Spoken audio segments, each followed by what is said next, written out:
मैं निकालूंगा, मेरी शरण में तू रहे, तेरी सामर्थ्य नहीं तू निकल पावे। तुम 10 बार राधा राधा कहते हो ना और पूरे दिन भर प्रपंच में लगे रहते हो। हम हृदय से तुम्हें प्रणाम करते हैं कि ये 10 बार राधा नाम जो तुमने बोला है ये तुम्हारे लिए बहुत बड़ी काम की चीज हो जाएगी, निर्णय में तूफान मचा दे। अभी भजन के लिए आपका जो एक कदम बढ़ाया ना, प्रभु इतने कोई बहुत मान लेते, बहुत मान। एक नाम लेकर विषय चिंतन करेंगे तो जलते रहेंगे। हम परिणाम की बात तुम्हें कह रहे हैं, तो ये जलन मिटे और वर्तमान भगवदाकार हो जाए तो कितना बढ़िया रहेगा। एक राधा नाम का वो कनेक्शन मजबूत हो गया। जो भी बोला, थोड़ा भी नाम जब हुआ है तो अंतिम समय जो चित्र आने वाला आपका है, जो आपकी फोटो खींचने वाली है अगले जन्म की, उसमें भारी पड़ जाएगा नाम, आपको बचा लेगा। अगर उस समय भगवत स्मृति आ गई तो कहना क्या है, अगर नहीं भी आई और कोई संसारिक चित्र आ गया, भजन बहुत कम किया है, दुर्गुण दुराचार बहुत अधिक हुए हैं, तो अगली योनि मिलेगी पर वो महामंगलमयी होगी। जैसे हिरण की योनि मिली पर वो गंडकी नदी में अपने शरीर को खड़ा करके भजन कर रहे, चूक हो गई, प्रभु का विस्मरण हो गया, अब नहीं होने देंगे। उस पशु शरीर में वो निरंतर भजन करते हुए शरीर का त्याग किया, तो ब्रह्मबोध संपन्न महापुरुष जड़ भरत जी के रूप में उनका प्रादुर्भाव हुआ। भजन कभी नष्ट नहीं होता। प्रभु कह रहे हैं कि जीवन भर जो आप कर रहे हो वही आपकी अंतिम अगले योनि के लिए स्थिति होगी। अंतिम चिंतन के अनुसार मनुष्य को अगली योनि में जाना होता है, ये नियम है। प्रभु की स्मृति में यदि आप समय व्यतीत किए हैं, सत्संग सुना है, धाम के दर्शन किए, धाम वास किया, नाम जप कर रहे हैं, वाणी पाठ कर रहे हैं, भगवत कथा कह रहे हैं, सुन रहे हैं, ये वासनाएं एकदम नष्ट नहीं होती। ऐसा नहीं कि परमार्थ का पथिक जो ही इस मार्ग में कदम रखा तो वासनाएं भस्म हो गई, ऐसा कहीं नहीं लिखा, ऐसा है भी नहीं, चलने पर अनुभव होता है। जो ही इस मार्ग में कदम रखा तो वासनाओं का तूफान आ जाएगा। जो आप वासनाओं के तूफान को संसार में देख रहे थे वो कम है, क्योंकि माया जान रही मेरी पक्ष में ये गिरा पड़ा है। और जिस दिन आप परमार्थ के लिए कसेंगे तो देख लेना घबराहट पैदा कर देगी तुम्हारे मन में। वासनाओं का तूफान, ऐसा तूफान बड़े बड़े साधकों में हमने देखा है, निर्णय करने की शक्ति खत्म हो जाती है। माया भगवान की ही सामर्थ्य से युक्त है, इसलिए वो कहते मामे हुए, मैं निकालूंगा, मेरी शरण में तू रहे, तेरी सामर्थ्य नहीं तू निकल पावे। स्पष्ट घोषणा कर रहे हैं, मामे हुए प्रपद्यन्ते माया में ताम तरंति पे। हमारा चिंतन भगवत स्वरूप हो जाए, इसीलिए तो लगे हैं ये दौड़ भाग। घबराइए नहीं, इतना भी अपने को मत निराश कर लीजिए कि आप चल नहीं पाएंगे, बिल्कुल नहीं। बहुत कृपा का मार्ग है, बहुत दुलार करते हैं हरि। राई के सम भजन को मानत मेरु समान। ये संसार का स्वरूप अलग है, करुणा निधान का स्वरूप अलग है। आप निराश कभी मत होना। दोष हमें खींचेंगे, गिराएंगे, पर हमारे मालिक देख रहे हैं ना कि हमारे लिए प्रयासरत है। बस ये बात देखना, हमारे लिए प्रयासरत है। आपकी कॉपी जब जांची जाएगी तो बढ़िया नंबर आएंगे। अगर आप कपट कर रहे हैं, दंभ कर रहे हैं, पाखंड कर रहे हैं, फिर मालिक जान रहे, फिर निर्णय में सही अंक नहीं आएंगे। ध्यान रखना, अंदर की बात हमारे प्रभु बहुत सूक्ष्मता से देखते हैं। प्रभु हृदय की बात देखते हैं। ये चलना चाहता है, ये मेरे लिए समर्पित है, नहीं चल पा रहा है, आप बिल्कुल चिंता मत कीजिए, मेरा क्या होगा, वही होगा जो परम मंगल होगा। हमारे प्रभु आश्रय को देखते हैं, हमारे प्रभु हृदय की बात को देखते हैं।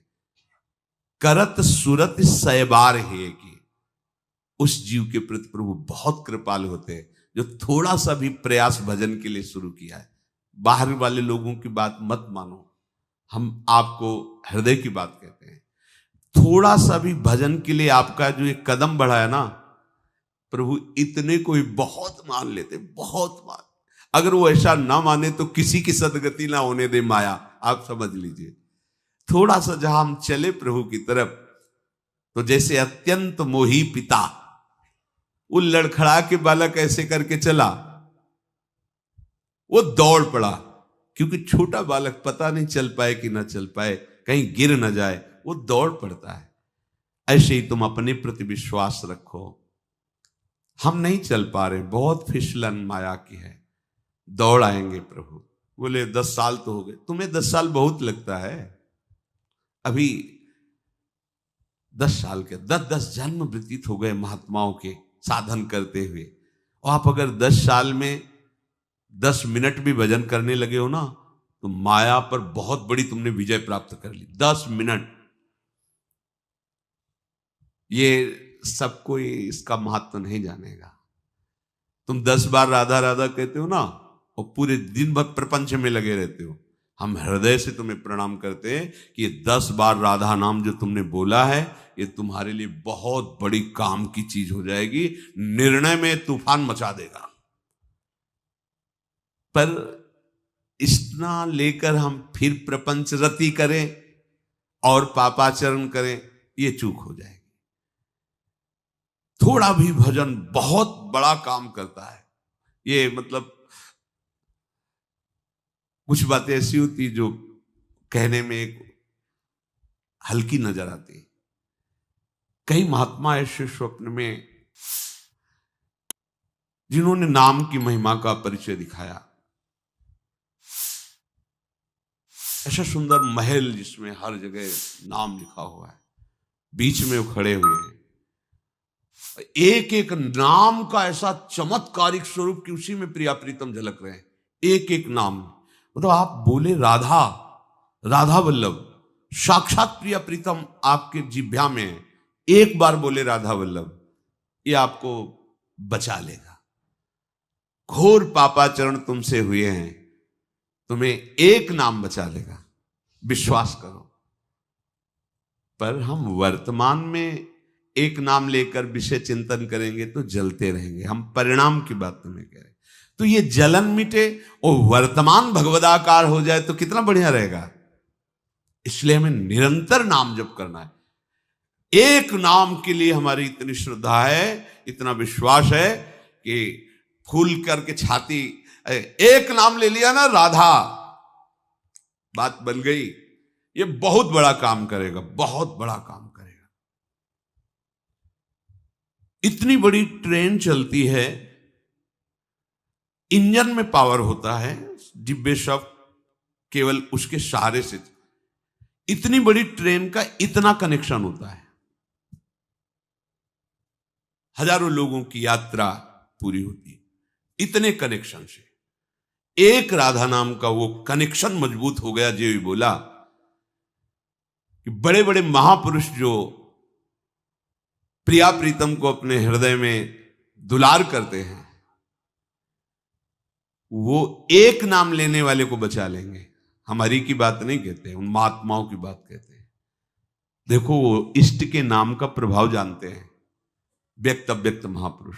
गोस्वामी जी जैसे कह रहे हैं, तुलसी जाके मुख से धोखे निकसत राम, ताके पग की पगतली मोरे तनु की। ओहो, अगर इसको हम अपनी बिल्कुल सरल भाषा में कहें तो इतना महान हो गया कि अगर मेरी चमड़ी उतार कर उसकी जूती बना दी जाए तो कोई बात नहीं। मतलब इतना महान वो हो गया, तुलसी जाके मुख से धोखे निकसत राम। ये महिमा किसने जानी? राम नाम में अपने जीवन को समर्पित कर दिया तो ये प्रभाव जाना। श्री राधा नाम, कृष्ण नाम आप उच्चारण किए थोड़े भी, अब आपको भयभीत नहीं होना है, पर प्रमाद करके विषयों की तरफ भी नहीं जाना है। परिणाम हमारा मंगल होगा, पर वर्तमान हमारा अमंगल ना हो, इसलिए हम प्रतिपल भगवत चिंतन में लगे।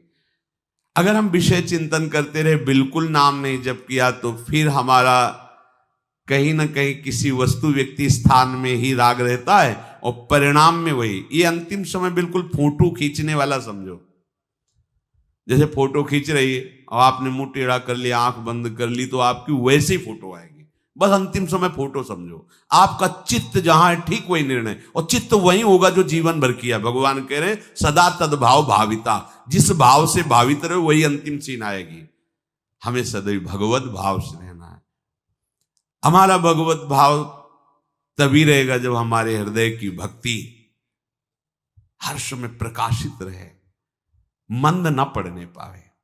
देखो, बड़ी कृपा से भक्ति का बीज हृदय में आता है, फिर बीज अंकुरित होता है, फिर वो पौधा है, फिर वो वृक्ष बनता है। जब वृक्ष रूप में हो जाए तो फिर कोई परेशानी नहीं रहती। अब जैसे अंकुरण हुआ है, वो अगर बकरी मुंह मार दे, गया। बट वृक्ष का बीज और अजवाइन का बीज एक ही जैसा होता है, पर अजवाइन इतनी बड़ी पौधे में होती है, और बट वृक्ष जब अपना रूप धारण करेगा तो हाथी भी बांध दिया जाए तो उसे नहीं उखाड़ पाएगा। बड़ा विशाल बट वृक्ष। भक्ति का बीज अंकुरण होता है, उसको सींचते हैं और उसकी बाढ़ करते हैं। भक्ति की अगर बाढ़ के द्वारा रक्षा न की गई तो माया बकरी चुन जाएगी, आहार कर। और बकरी का चरा हुआ पौधा मुश्किल ही किनगा देता है, दोबारा अंकुरित होने में बहुत। ये माया बकरी जब तुम्हारे भक्ति पौधे को चर जाएगी तो तुम्हारे अंदर नास्तिकता आ जाएगी। कुछ नहीं, सब नाटक, सब ड्रामा देख लिया, अरे हम भी सेवा में रहे, हम जानते हैं सब। क्या जानते हो तुम? अगर तुम जान गए होते तो यही जानते कि प्रभु के सिवा कुछ नहीं। क्या जाना? अपने बुद्धि के विषय को, प्रपंच को जाना, और क्या जाना। बकरी चरेगी तो पौधा में अंकुरण होने की शक्ति क्षीण हो जाएगी। ये माया बकरी है। गुरु कृपा से, हरि कृपा से तुम्हारे हृदय में अंकुरण पहुंचा है, बीज का हो गया है अंकुरण। अब कोमल कोमल पत्ते निकल रहे हैं ज्ञान वैराग्य के, भक्ति में। और माया बकरी अपने बच्चों के साथ आ रही मिमियाती हुई, काम क्रोध लोभ मोह मद मत्सर, ये चुनने के लिए आ रहे हैं उस पौधे को। यही आहार है उनका। आपकी बाढ़ मजबूत होनी चाहिए। सत्संग, साधु संग, भक्ति कर दीप प्रेम करी बाती, साधु संगति करी अनुदिन राती। रात दिन साधु संग में रहो। साधु संग किसी शरीर, किसी वेश को नहीं कहते। साधु संग भगवद उपदेश को कहते हैं। जो महापुरुष जन भगवत चिंतन में तन्मय, उनकी वाणी के अनुसार चल रहे हो, रात दिन साधु संग कर रहे हो। जब कोई उपासक भक्ति मार्ग में जुड़ता है तो किसी भी महापुरुष का आश्रय लेता है, किसी भी संप्रदाय के, किसी भी, सब भगवत चिंतन परायण महात्मा जन है। जब आश्रय लेता है तो उसे आनंद की अनुभूति होती है। आश्रय से उसके अंदर त्याग वृत्ति प्रकट होती है। त्याग ही वैराग्य रूप धारण करता है। ये यात्रा उनके आश्रय से हुई। अब उस आश्रय से नजदीकता बढ़ती है, प्रियता बढ़ती है। जहां नजदीक और प्रिय हुआ, अब माया आखिरी जाल डालती है। इसलिए महत्संगस्तु दुर्लभ हो, फिर लिख दिया तुरंत दुर्गम हो। इतना दुर्गम है अब सानिध्य निर्वाह करना कि आपको लगेगा जब आश्रय नहीं लिया था तब तो था, आश्रय लिया तब भी था, अब तो नजदीक हो गए, अब क्या हो गया? अब आखिरी फाइनल है। अगर ये दुर्गमो शब्द पार कर गए तो अमोघस्य आगे शब्द है, निश्चित भगवत प्राप्ति। अब वो महापुरुष के वचन, महापुरुष के प्रति समर्पण, इसका विस्मरण कर जाता है। अपना अस्तित्व उसके अंदर जागता है। हमने ये त्याग किया।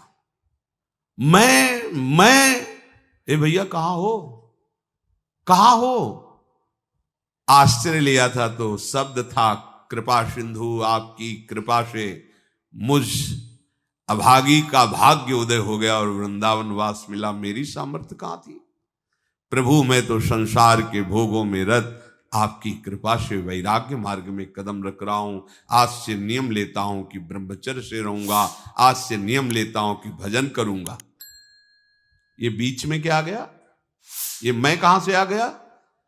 जिसका आश्रय लेकर तुम माया से मुक्त होना चाहते थे, उसको उपदेश देने की सामर्थ्य कहां से आ गई? उसके निर्णय किए हुए सिद्धांत में तुम्हारी टांग लड़ाने की सामर्थ्य कहां से आ गई? माया ने दी, माया ने। भक्ति के पौधे को बचाने की जगह तुमने बाढ़ हटा के गेट खोल दिया, आओ चुन जाओ। भैया सावधान, संतों के संग की बाढ़, सत वचन की बाढ़, सत चिंतन की बाढ़, यही तुम्हारे भक्ति पौधे को सुरक्षित। और जहां ये बढ़ा तो विशाल वृक्ष बन गया, और बट वृक्ष के नीचे आसन लगाने के लिए शिव आ गए। भगवान शिव का आसन कहां है? बट वृक्ष के नीचे। बट विश्वास अचल निज धर्मा, अपने भागवत धर्म में, प्रेम धर्म में अटल श्रद्धा, गुरु निष्ठा, नाम निष्ठा, धाम निष्ठा, सब कुछ नष्ट हो जाए, धाम नहीं छोड़ सकता। मुझे घोर दुर्गति प्राप्त हो लेकिन नाम नहीं छोड़ सकता। मेरा जगत चाहे मिलकर के सर्वनाश कर दे, हे प्रिया प्रीतम आपको नहीं छोड़ सकता। ये बट विश्वास अचल निज धर्मा।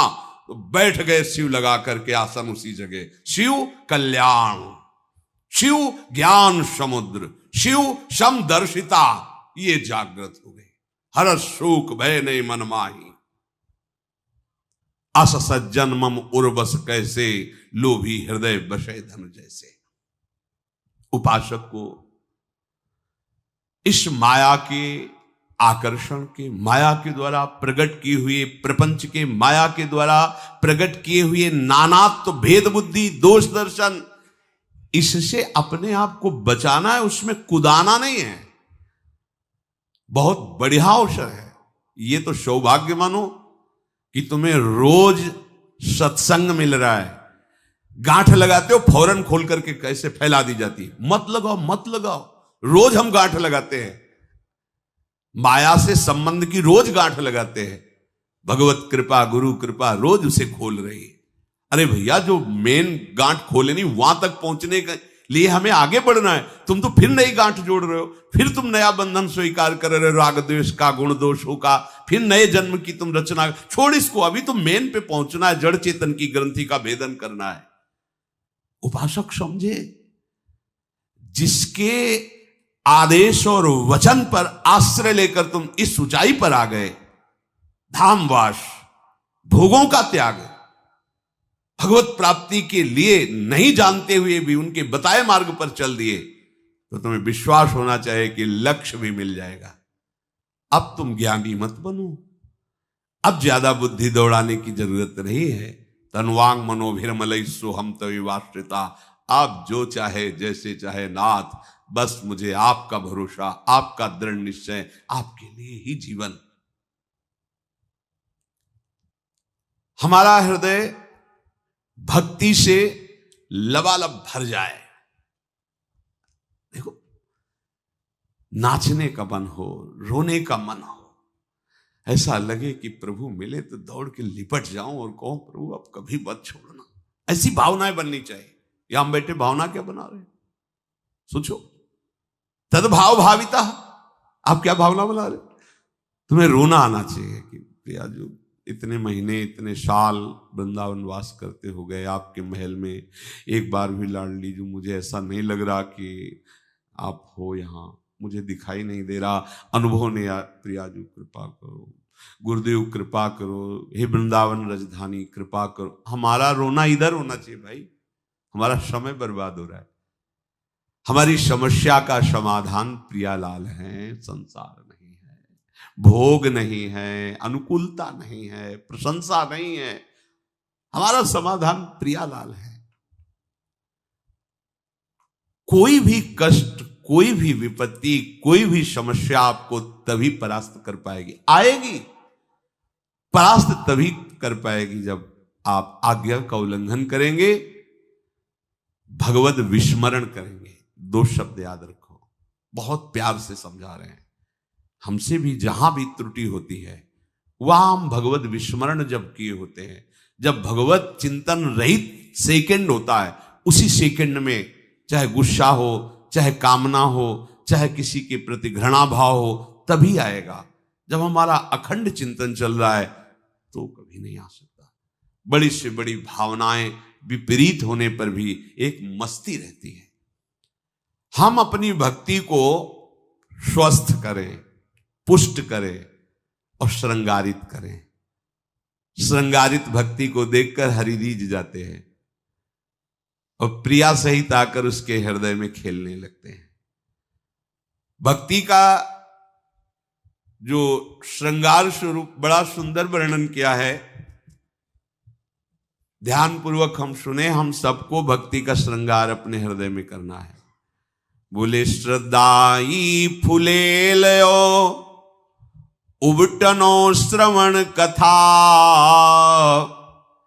मैल अभिमान अंग अंगनी छुड़ाइए, मनन सुनीर अनवाई अंगुछाई दया,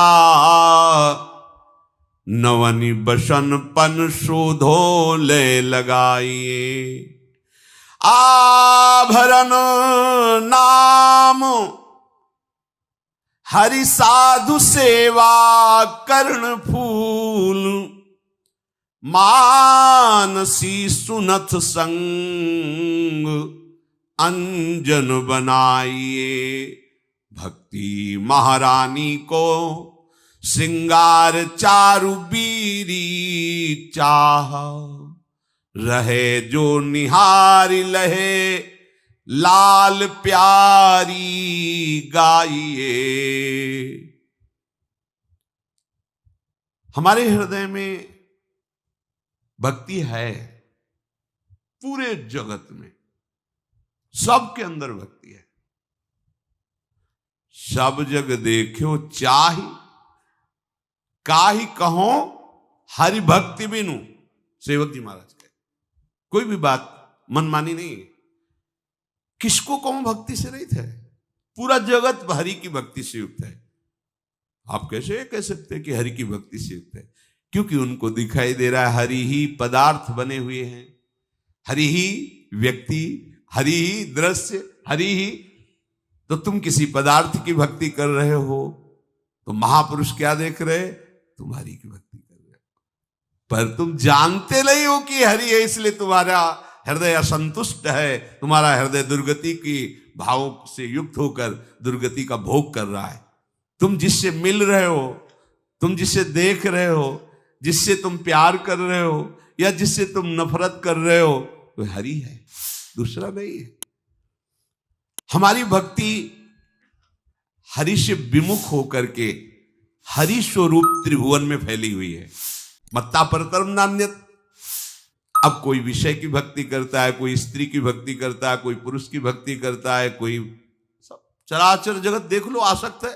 भक्ति का तात्पर्य है अपने भावों का उसके प्रति समर्पण करना, अपना उसे प्रीतम मान लेना। कोई व्यसन को प्रीतम माने, कोई भोग को प्रीतम माने, कोई पदार्थ को, कोई धन को, कोई पद को, कोई सम्मान को, कोई प्रतिष्ठा को। सब भक्त हैं, सब रूपों में हरि हैं, पर उनके अंदर भाव, भोक्ता, कर्ता और नानात्व, यही त्रुटि है।